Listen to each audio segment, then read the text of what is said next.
Hello. So I was just checking, and I think we can get through 2 chapters because these are short chapters. Yes, so long, no time, no see. So long, no time, no see.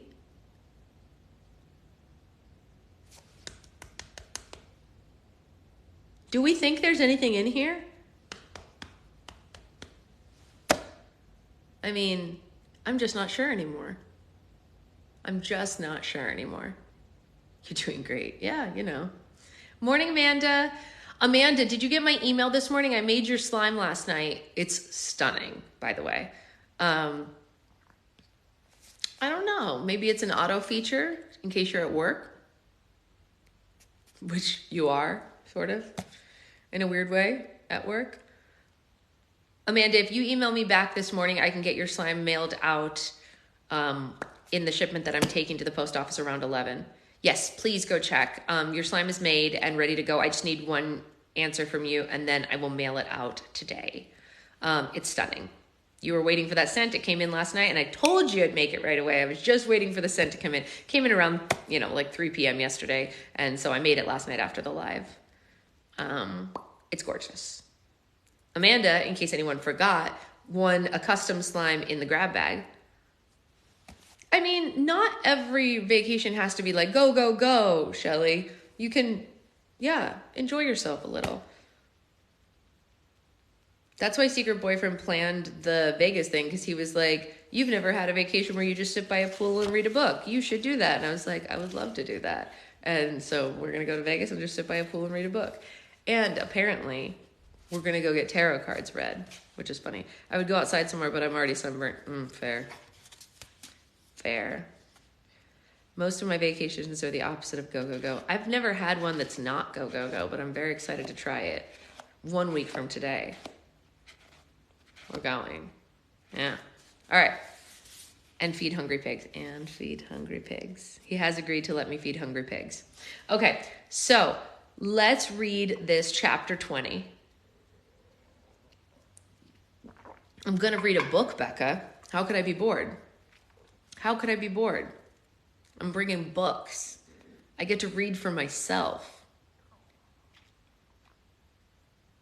I know. He's very sweet. You know what my mom told me yesterday that was really cute? My mom said, when my grandfather proposed to my grandmother, hey, Kelly, he said to her, if you marry me, I will spend every single day of the rest of my life making you happy. And he did. And it was great.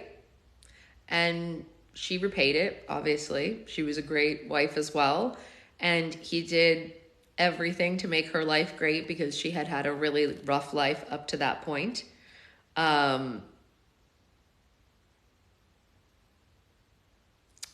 I know, right, Natasha? That's what I said. I was like, I've never heard of her. And they really paid a lot of attention to their kids, and they were really attentive parents, especially for the time. Like, to be married in the 40s and have kids in the 40s and have the wherewithal to like take your kids to therapy and check on mental things and stuff like that in the 40s was pretty rare. And then when their kids graduated high school and my grandmother was done being a stay-at-home mom, she really wanted an education. And so my grandpa paid for her to go to college and get a degree because she had the time. And he was like, go, enjoy it, have fun. And so my grandmother was a woman who was born in 1918 with a college degree. That's super rare. You know what I mean? Because he was like, go for it, have fun. I know, Becca. And they did it in the 50s. Their kids were born in the 40s, obviously. They weren't old enough until the 50s to actually like talk to anybody. But they had the foresight to do that kind of stuff when they were put up with a situation where they didn't understand something their kids were doing. They got help. My dad paid for my mom's education after we grew up, so oh, that's sad, Abby. My grandpa didn't do that. He just did it so my grandma could have fun. I'm sorry about that. Oh, this is a little different. Grandma got a history degree just for the fun of it. Truly, she did. She was a witty ass bitch. Sorry, excuse my language, but like that woman had humor. She was sarcastic and funny as heck. And did not, she also might have had a little ADD, maybe just a little bit. Nice. My grandmother was the president of her women's club, but that was the closest that she got to stuff like that. She did a lot of charity work through that, but she never had like a job after they got married because it just wasn't the time that wasn't the norm, you know. Anyway, let's read. I promised we were going to read on this version of the lives. So let's read. We are at chapter 20. Chapter 20.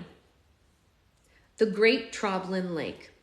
The twins barely slept after sending the Royals and their friends on the Seeker Path, and they were both up before sunrise. The few hours they'd managed to sleep were from worrying their bodies to the point of exhaustion and had little to do with rest. They met Mother Goose on the grand balcony of the fairy palace just as the sun rose over the fairy kingdom. She was prepping Lester to take them on their journey to the Troblin territory and the Elf Empire. I want you to listen to Connor and Alex and do exactly what they say.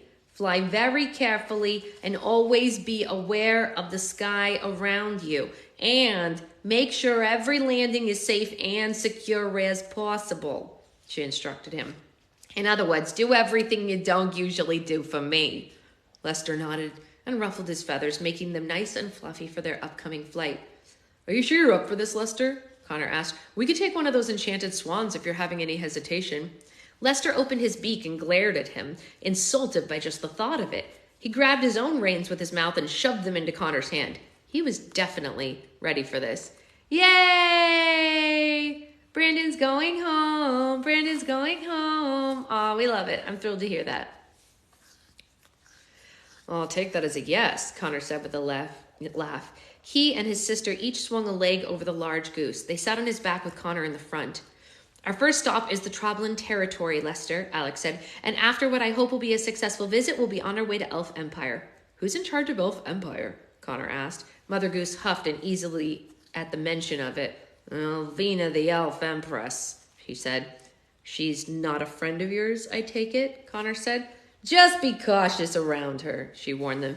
Empress Elvina is just as cunning as she is beautiful. She's like a poisonous flower. Pretty and peaceful on the outside, but dangerous on the inside. Don't let her fool you. No matter what she promises, her loyalty will always be with her own people before it is to the greater good. Connor gulped. Poisonous flower. Gotcha, he said. Elves are very sharp and known for their long memory, and boy, can they hold a grudge, Mother Goose continued. They'll be very hesitant at first to cooperate, but don't let it dishearten you. They've never forgiven the Fairy Council for not including them in the Happily Ever After assembly and have not talked to us since. If they haven't talked to you in so long, what makes you think they'll talk to us? Alex asked. Mother Goose shrugged. It beats me, she said. Good luck, kiddos. I'll be right here as soon as you get back. Her words of advice to the opposite of comforting them. Lester took a few steps backward and stretched out his wings. He waddled forward and began flapping until the twins lifted off the balcony and flew into the sky. Soon, Mother Goose and the fairy palace were out of sight. Who would have thought that you and I would be saving the world again so soon after last time? Connor said with a nervous laugh to try to break the tension. I always hoped the portal between our worlds would reopen somehow, but never at this price, Alex said. It's like an eye for an arm is our trading standard. Yeah, I know what you mean, Connor said, and thought of something to lighten their spirits. Do you ever think about what our lives would be like if we never discovered the Land of Stories? Do you ever, wonder what you and I would be doing right now if Dad and Grandma weren't from the fairy tale world? Alex smiled at the thought. I'd probably be thinking about colleges and careers instead of wars and battles. Connor laughed at his own prediction, and I'd just be trying to survive algebra, not thousands of armies. His sister laughed along with but her smile faded quickly. They had experienced so many extraordinary things, but had also given up a lot of who they were. Think of all the normal teenage things we'd be experiencing, she said with a sigh so heavy it was obviously carrying more than one thought. After this chapter of our lives, I wonder if I'll ever enjoy anything without constant fear of losing it. Yeah, by the way, Connor said, reading between the lines of what his sister was saying, who was that guy you were talking to in the fairy gardens last night? Connor felt his sister's body tense up behind him. What are you talking about? I wonder that in my own life. What would we be reading? What would we be reading if I wasn't reading too? That's funny.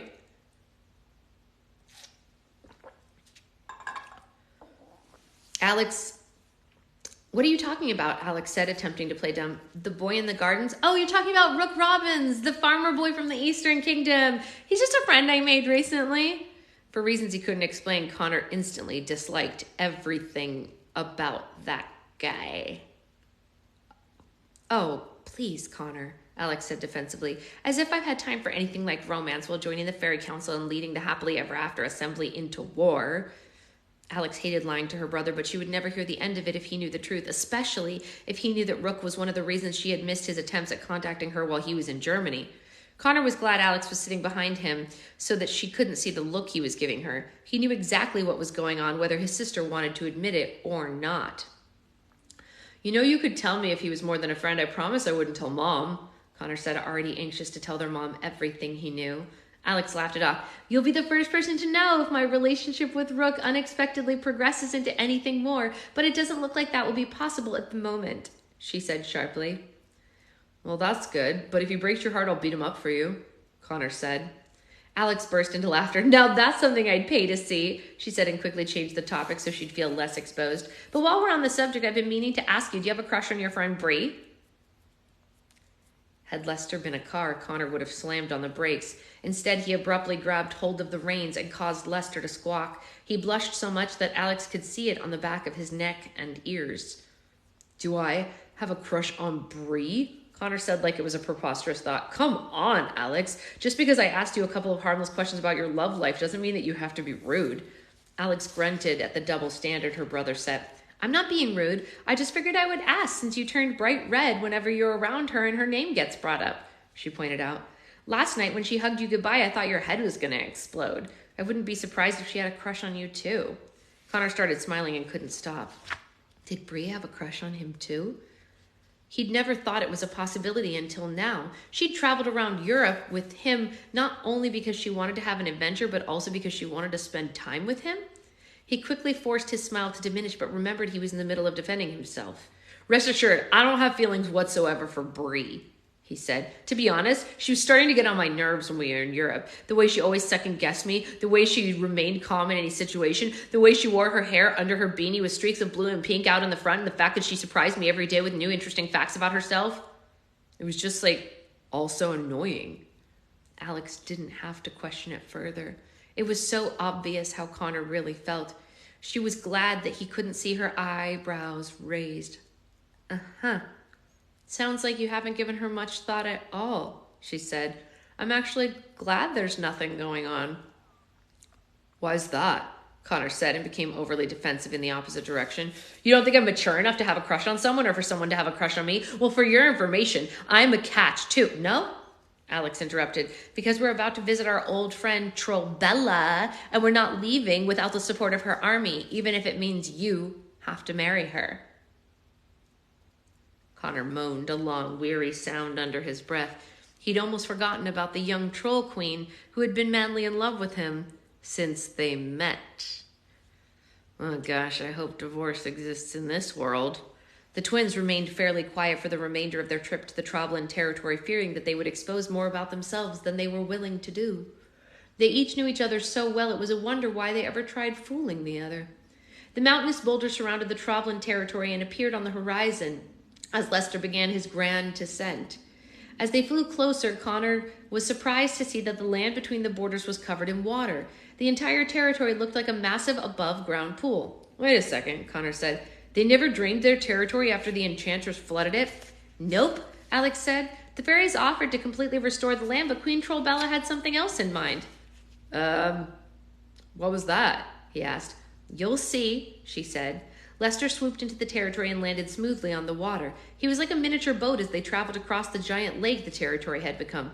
No way, Connor said in shock when he saw what his sister was talking about. Queen Trollbella had turned the territory into a vast floating city.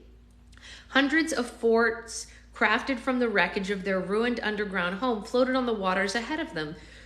Troll and goblin families occupied smaller forts, while larger forts served as common areas to share between them. Some of the goblins swam from fort to fort, while trolls guided over the water in wooden floating devices. Many sat on the edges of the forts with their enormous feet in the water and held fishing poles, although the twins were pretty sure there were no fish to catch. The trolls and goblins were darker than usual now that they lived above ground. The sun had tanned their skin to dark shades of green, blue, and brown.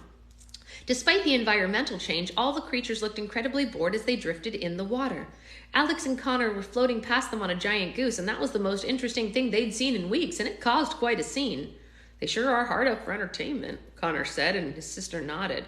The twins heard a familiar voice as a long, wide boat traveled towards them. "Row, Troblins, row!" Queen Trollbella ordered. She lay leisurely across the front of a boat and took in the sun. A dozen trolls and a dozen goblins were seated in the center of the boat and rowed long oars as they were ordered. The boat drifted slightly to one side since the troll's arms were shorter. The young male troll stood at the back of the boat and monitored the rowers. He was short and stout, just like Trollbella, and wore a large horned helmet and a breastplate. All the rowers came to an abrupt stop as soon as they saw the twins floating on Lester beside them. They pointed at the large goose and whispered among themselves, as all the creatures on the surrounding forts had. "Did I say that you could stop rowing?" Trollbella said when the rowing stayed at a halt. She agitatedly sat up to see what the concern was and cupped her gaping mouth when she laid eyes on what the others had seen. "Hey, Trollbella," Connor said sheepishly with a wave. "Miss me?" "Butterboy!" she gasped. "Am I really seeing you, or are you a mirage in the water?"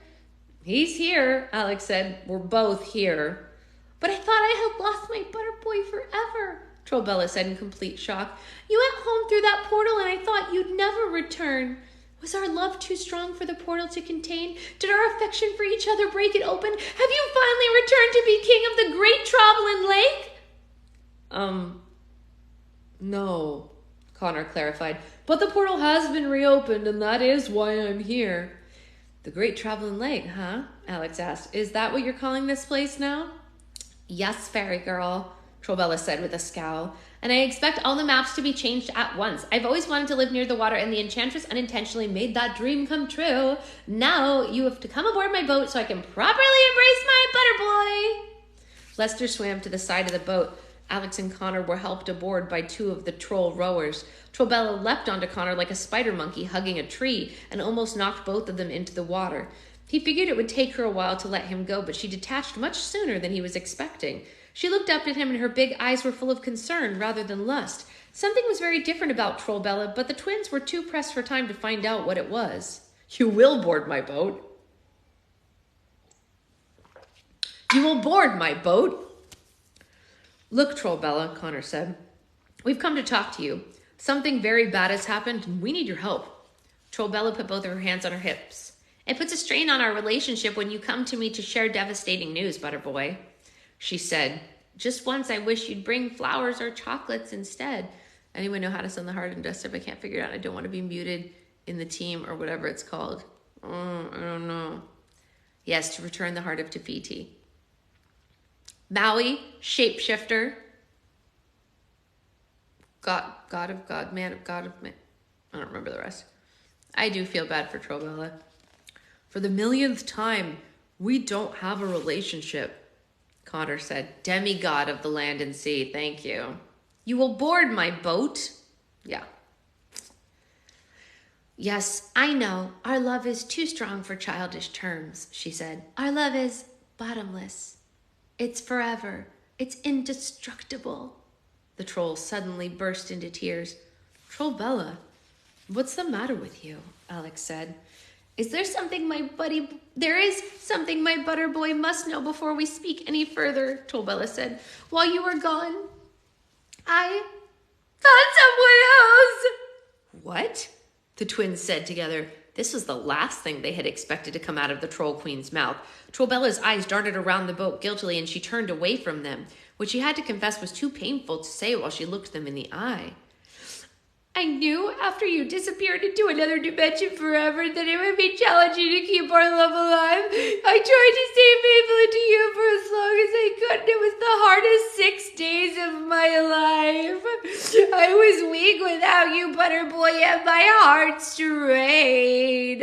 I couldn't bear the thought of being alone forever, so I gave my heart to someone else. Alex and Connor exchanged the same dumbfounded look. With everything else going on at the moment, Connor was surprised by how much relief he felt upon hearing this. Your crying voice is spectacular. Thank you, thank you, thank you. I always thought that one day, if the impossible should happen and you returned to me, I could easily give my heart back to you. But now, seeing you in front of me, I realize I was mistaken, Trollbella said. Once I've invested my love in someone, I cannot get all my love back unless I know it's a dead end. And I'm afraid I've planned a long and joyous road with my new love. Okay, I've got to know, who is this poor guy? Connor couldn't help but ask. His name is Gator. He commands my armies as well as my heart, Trollbella said. She dreamily looked to the back of the boat and waved at the small troll in the horned helmet. Gator waved back uncomfortably. Apparently, reciprocation wasn't something that Trollbella looked for in a relationship. Congratulations, Connor said to them both. But I failed you, Butterboy, Trollbella said, and she fell to her knees. I promised myself our love would be eternal, and I've broken that vow. You'll never love anyone else as much as you loved me. I feel so terrible to leave you alone in this cruel world. Alex nudged Connor to clear her throat. This was their chance. I don't know, Connor said, and he gave his best heartbroken performance. You also sound like Homestar Runner a little bit. I'm in shock. Complete shock. My heart feels like it's been ripped out of my chest and trampled by a stampede of wolves, chewed on by an ogre. I'm gonna need some time to get over this. But there is something you could do for him that would make him feel much better in the meantime, Alex said, trying to speed things up. Oh, yes, Butterboy. Trollbella groveled at his feet. I'll do anything to ease your broken heart, please. The guilt is too much to bear. Just say the word. Well, Connor said melodramatically, if you're serious about healing my emotional wounds, mending the pieces of my heart, and sewing the seams of my soul, access to your army would help greatly. You want my army? Trollbella asked and looked up at him questioningly. Even her Butterboy might have overstepped his boundaries with this request. Yeah, but there's an even bigger reason why we need it, Connor said. Trollbella, an army of thousands of men has invaded this world and they plan on taking over, Alex tried to explain, but Trollbella interrupted her. Hush, fairy girl, the Troll Queen demanded. This has nothing to do with you. Keep your wand out of our business. Alex rolled her eyes and gestured to her brother to explain the rest. Connor quickly told her about the Grand Armée and how much they needed the Trollblins to help stop them. His explanation may not have captivated the Troll Queen, but it did spark the interest of all the other creatures around. I'll go, said one of the rowing goblins. That sounds terrific, an eavesdropping troll said from one of the forts nearby. I'm not even in the army, but I'll help you fight, said a desperate goblin. Me too, said another troll. The twins were so excited to see their enthusiasm. Life on a floating city must have been really dull if the war sounded intriguing to them. Trollbella squinted and crossed her arms as she thought about it. But still, an army in exchange for a broken heart seems like a pretty steep deal. Without missing a beat, Connor clutched his chest and fell to the deck in pain. Oh, my broken heart! It hurts so much! Oh, the pain! The miserable pain! He screamed. Your heart is on the other side of your chest, Alex whispered down at him, and he quickly made the correction. Tears formed in Trollbella's eyes at the sight of her Butterboy in pain that she had caused. Oh no, Butterboy, she said and rushed to his side. If my army will help ease your pain, then my army you shall have. Connor quickly sat up completely fine. Well, thank goodness, he said. I really appreciate it. Now, we need to gather up your army and fill them in on our plans as soon as possible. Queen Trollbella got to her feet to address the rowers aboard her boat. Take us to the army fort at once, Trollblins, she ordered. My Butterboy needs to speak with our army and start his healing process. The troll and goblin rowers turned the boat completely around and headed in the direction of the army float. Alex gestured for Lester to follow the boat and helped Connor to his feet. Nice going, she whispered in his ear. Thanks, Connor said, but his face fell into a pout. What's wrong? She said. We recruited the Troblin army and it was easier than either of us expected. I know, Connor said sadly. I just can't believe that Trollbella picked a troll over me. Oh, Connor! Oh, Connor!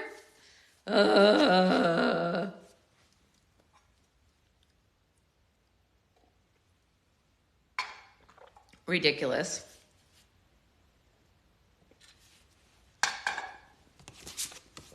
Okay, I do want to read the next chapter, but I need to post a video that I edited before this, before it gets too late. So I'm going to close the live for literally like 1 minute, post the video, and then come back on and read the other chapter. So I'll be right back. I just need to do that because usually I would just do a chapter and get off and go post, but I'm just going to post it and then come back and we'll read some more. So we will be back on like 1 minute, maybe a minute and a half because I got to do a voiceover for it.